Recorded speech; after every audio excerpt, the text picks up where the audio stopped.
ফ্ল্যাটিং করতে গিয়ে কখনো কি মনে হয়েছে যে ব্যাপারটা ঠিক যেন একটা অন্য ভাষায় কথা বলার মতো? বেশ কঠিন, তাই না? আজকের এই আলোচনাতে আমরা দেখব কিভাবে জ্যোতিষশাস্ত্র আপনার মহাজাগতিক চিট কোড হয়ে উঠতে পারে, যা আপনাকে কারো মন জয় করার এই খেলাটা আরও ভালোভাবে বুঝতে সাহায্য করবে। চলুন এই মজার কথাটা দিয়ে শুরু করা যাক। কারণ সত্যি বলতে কি, কাউকে পছন্দ করা বা তার মন পাওয়ার রাস্তাটা কিন্তু সব সময় সহজ হয় না। বিশেষ করে যখন ঠিকমতো বোঝাই যায় না যে অপর প্রান্তের মানুষটি আসলে কি ভাবছেন।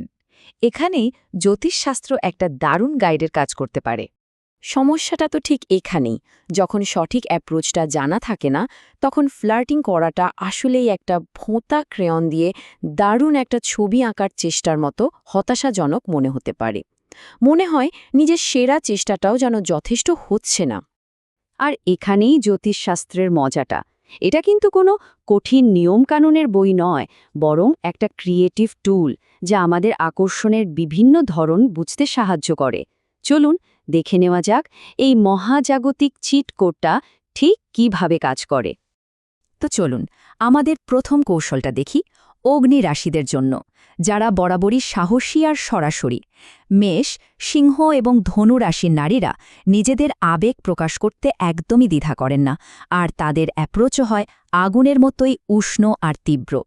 মেষ রাশির প্রতীকটাই কিন্তু তাদের পরিচয়, শক্তি আর উদ্যোগ। একজন মেষ রাশির নারী সাধারণত অপেক্ষা করতে একদমই পছন্দ করেন না। যদি আপনাকে তার ভালো লেগে যায়, তাহলে তিনি হয়তো প্রথম পদক্ষেপটা নিয়ে নেবেন। দেখুন মেষ রাশির কৌশলটা। এরা প্রতিযোগিতা ভালোবাসে, তাই তাদের মন জয় করতে হলে আপনাকেও বেশ সাহসী হতে হবে, আর হয়তো একটা বন্ধুত্বপূর্ণ চ্যালেঞ্জও ছুড়ে দিতে হবে। তাদের কাছে আকর্ষণ মানেই একটা দারুণ রোমাঞ্চ। সুতরাং অগ্নিরাশিদের মন জয় করার মূল মন্ত্রটা হল তাদের এনার্জির সাথে তাল মেলানো। আত্মবিশ্বাসী হন, সরাসরি কথা বলুন, আর আপনার পুরো মনোযোগটা দিন। তাদের কাছে সাহস আর প্যাশনই কিন্তু সবচেয়ে বেশি আকর্ষণীয়। আচ্ছা, আগুনের আঁচ থেকে বেরিয়ে এবার একটু মাটির কাছাকাছি আসা যাক। বৃষ, কন্যা এবং মকর, এই মৃত্তিকা রাশিদের অ্যাপ্রোচ কিন্তু একদমই অন্যরকম। এরা তাড়াহুড়ো পছন্দ করে না, বরং স্থির, ধৈর্যশীল এবং গভীর সম্পর্কে বিশ্বাসী। বৃষ রাশির প্রতীক হল ষাঁড়, যা স্থিতিশীলতা আর সংবেদনশীলতার প্রতীক।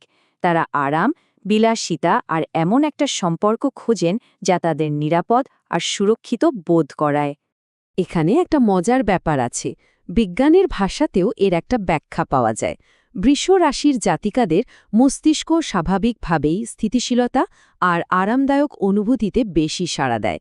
এর মানে হল তাদের কাছে ছোট ছোট আন্তরিক কাজ আর নিরাপত্তাবোধ অনেক বেশি গুরুত্বপূর্ণ। তো মৃত্তিকা রাশিদের মন জয় করার প্লেবুকটা ঠিক এমনই। ভালো খাবার, শিল্প নিয়ে আলোচনা আর নির্ভরযোগ্যতা প্রকাশ করা, এই ছোট ছোট কিন্তু আন্তরিক কাজগুলোই তাদের কাছে সবচেয়ে বেশি দামি।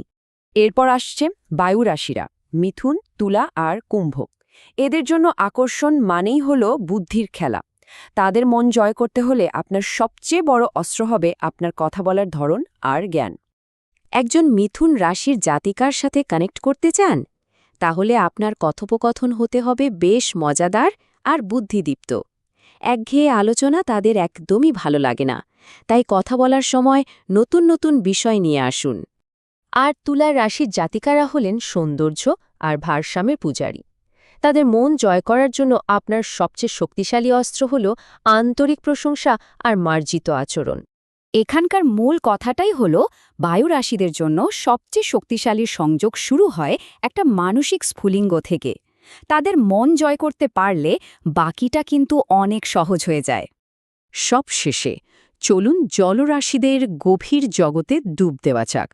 কর্কট, বৃশ্চিক আর মীন, এই রাশিরা মানসিক গভীরতা, ঘনিষ্ঠতা আর কিছুটা রহস্যময়টাকে অনেক মূল্য দেয়।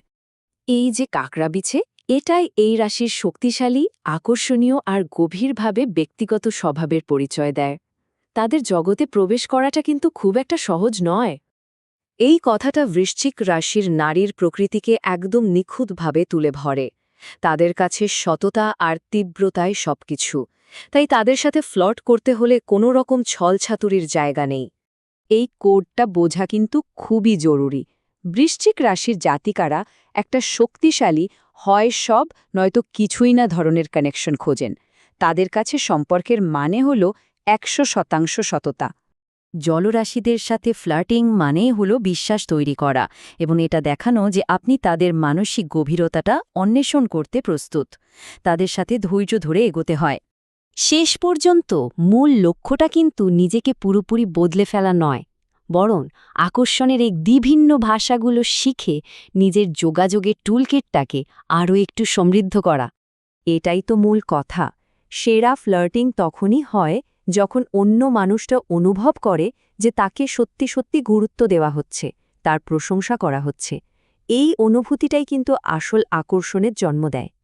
তারকারা হয়তো আপনাকে তার হৃদয়ের একটা ম্যাপ ধরিয়ে দিতে পারে, কিন্তু সেই পথটা তো আপনাকেই পাড়ি দিতে হবে। এই মহাজাগতিক সূত্রগুলো তো জানা হলো। এখন প্রশ্ন হলো, আপনি কি সেই প্রথম পদক্ষেপটা নেওয়ার জন্য যথেষ্ট সাহসী?